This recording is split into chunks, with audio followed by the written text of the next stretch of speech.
things that are going on right now and some things that are being set in place to really adjust, I could say that, or dictate your future, and your future as far as finances go and other things. So I'm just going to go into this a little bit.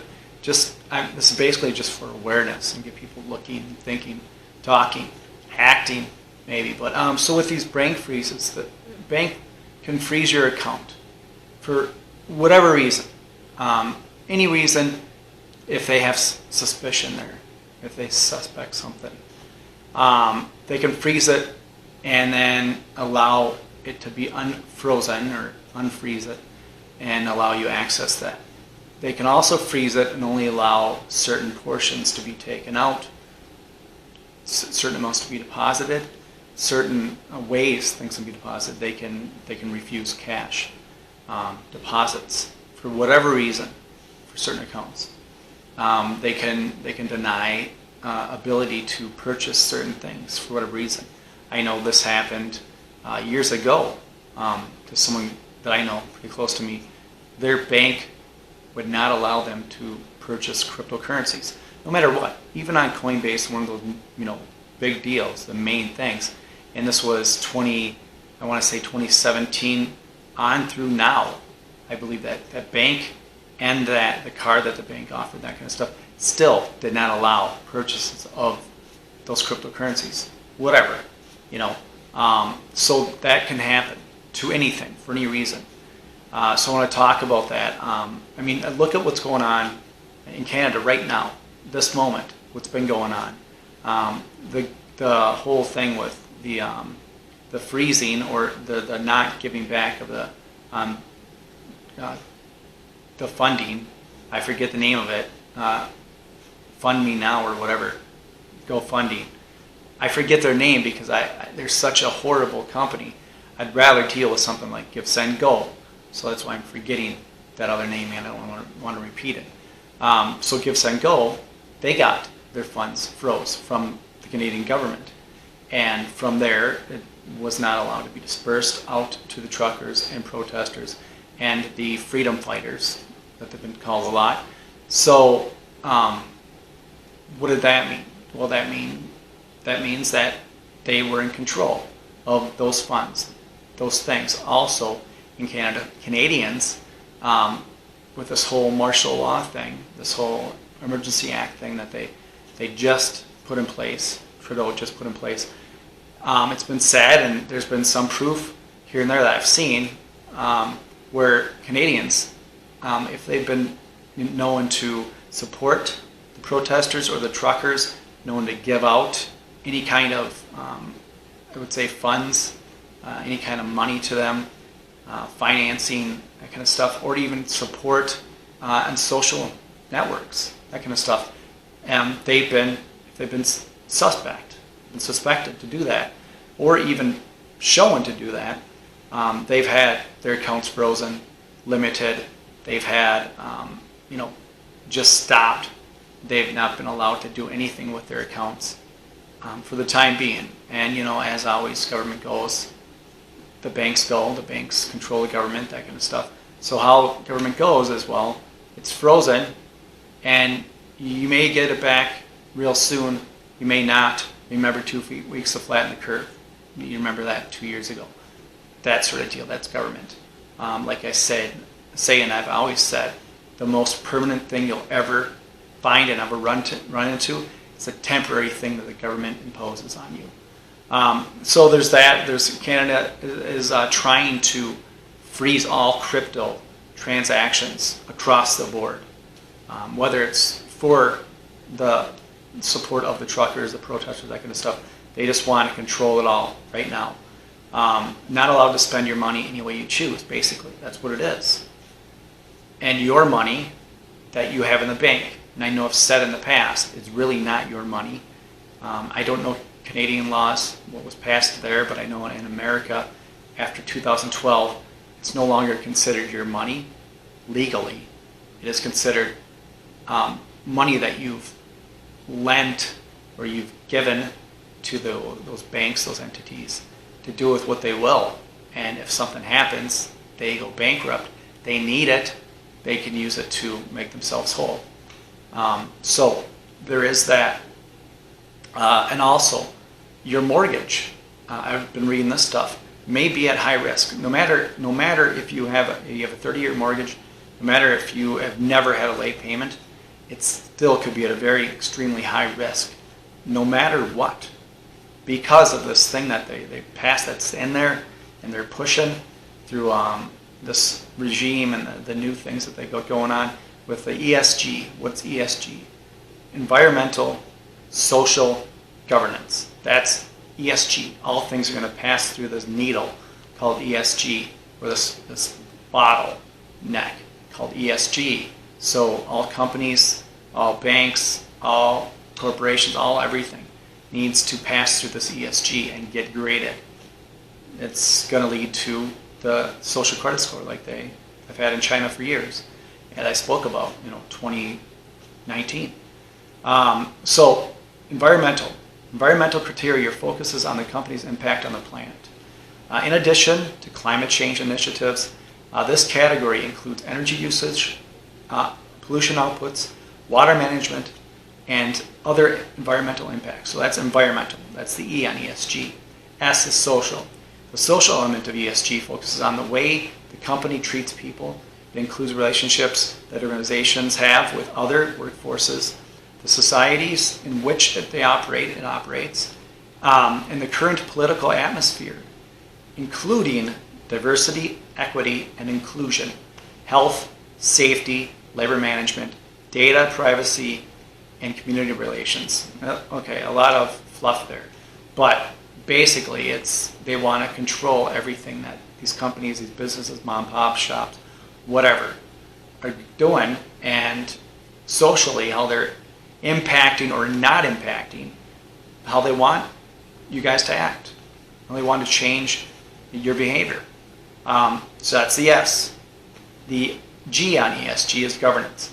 The governance portion refers to a set of organizational practices, controls, and procedures used to make effective decisions, remain compliant, and meet stakeholder demands. Compliant to the government, of course, and meet stakeholder demands.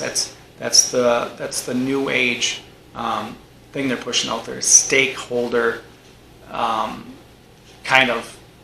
I don't even want to call it anything other than it's a new wave communism, socialism, but they say it's free market, but it's stakeholder. So demands. It's all about the stakeholder. Who's a stakeholder? You should look into that, including fraud, anti-bribery, corruption, security, financial performance, businesses, ethics, and internal audit, and internal audit, as well as executive leadership and pay. So they want to judge accordingly that this person is not getting paid enough, or this person is getting paid too much, no matter what their titles are. But they will for surely care. It doesn't matter how hard they're working, how long they've been here, how many hours they're working, how much production you get out of them, but they for surely care on what ethnicity they are, color they are, where they're from, how long they've been here, their whole family makeup. That kind of stuff really matters. All the other stuff, work performance, doesn't matter whatsoever. And that's the way it's going to end up being, unless there's some sort of resistance to this. And I haven't seen much as of lately. So there's that. Excuse me. So on that home mortgage thing, if you do not fall in line with this ESG, first of all, if your bank doesn't, they're going to get striked. They're going to get looked down upon. If they're not going along with the people that are there, they don't have enough breadth of people there, customers there that have good ESG numbers, then that's going to affect them. So that may affect you in the end if you belong to that. It's going to be tougher with bigger ones, of course, right away, right off the bat, your huge companies. So if you have a mortgage with the big companies, my first step would be try to get out of those big companies, get to a smaller one, get to a local bank or credit union, one who holds their funds and holds their accounts there and holds their loans and that kind of stuff within them and keeps them, and everything's involved there. They don't reach out further to these huge entities, these huge controllers of the large banks.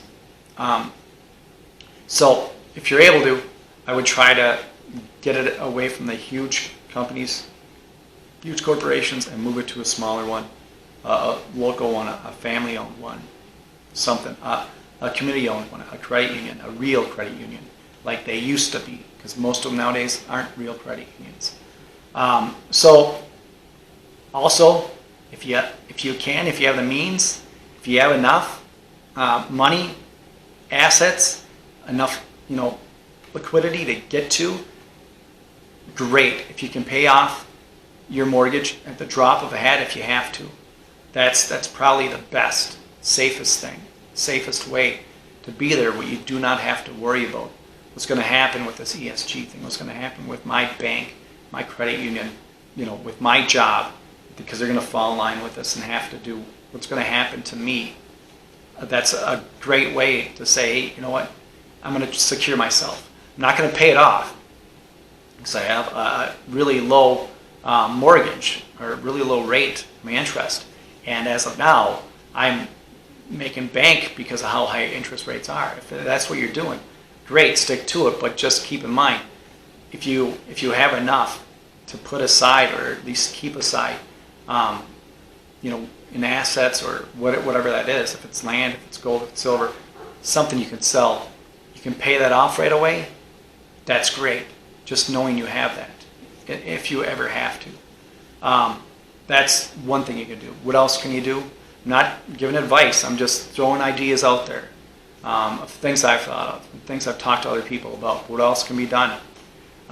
Get assets like I've talked about for a long time now. Gold, silver, seeds, food, storable food. We got land, tools, guns, ammo, medicine, anything like that, herbs, all that kind of stuff, etc. Anything that's going to hold value, be useful, anyone else is going to want, maybe pay you to rent something or buy from you in a crunch, that kind of stuff. That's holding value, not these paper things, not these digits they can take away and freeze, like I talked about in the beginning. So if you don't have it, you don't have access to it, you're not controlling it, you really don't have it. It's really not yours. You don't own it, you don't control it, period. I mean, that's harsh to say, but that's reality. So like I said, switch to a small local, for your bank, your mortgage, a small local credit union or bank, switch to it. But also I would do that with everything, if you're able to. If you have direct deposit and you don't have any other choice, get it in a smaller bank, a relationship with a local bank, that kind of stuff. Get to know their names, get to know the president or vice president or some of the tellers there or whatever. Get to know them, just pop in here and there, that kind of stuff. And as always, you want to be spending that cash and not pushing and helping them go to a cashless society. The more and more people resist by just spending cash, that's all you have to do for that resistance is just spend cash, just refuse to not pay with cash. I mean, that will turn things around and be a slow churn and hopefully reverse things back. So people and the powers that be, I say that lightly because they're the powers that shouldn't be, they really have no power. Might make them say, hey, well, we should stop doing this because they're not going to go along with this. We need to fall in line with them because we work for them. They need to learn that. And the only way they really will learn that is if you show them, if you give them no choice but to fall in line. That's what they try to do to us. But we need to give them no choice but to fall in line with us, period. Just like they tell you they pay taxes. They don't pay a cent in taxes. What they do is they get paid from our taxes. The government pays them from our taxes. And then if they pay in something, they have to get a little bit of that tax money back. They haven't given anything to the government at all, period. Nothing, zero, zip, zilch. That's not considered paying taxes. So you got people who have been there 40, 50 years, 20 years even. They haven't really made a wage and they haven't really paid a tax since then because all they're doing is they're getting tax money given to them, and they're giving a little bit back. That's it. I'm going to do a video on that a little later. Sorry to jump onto that thing, but so small local credit union. Also look into, I mean, I have looked into this. I know other people have. I know other people have been 100% doing this. They pulled everything out of their 401ks. Yes, they paid the penalty, that kind of stuff, the tax on that, everything, IRAs. They've done that. If you can't, because you're still working there, then that's one thing. You're sort of stronghold there, strong. Maybe you just want to change what's being held there and what's being invested in.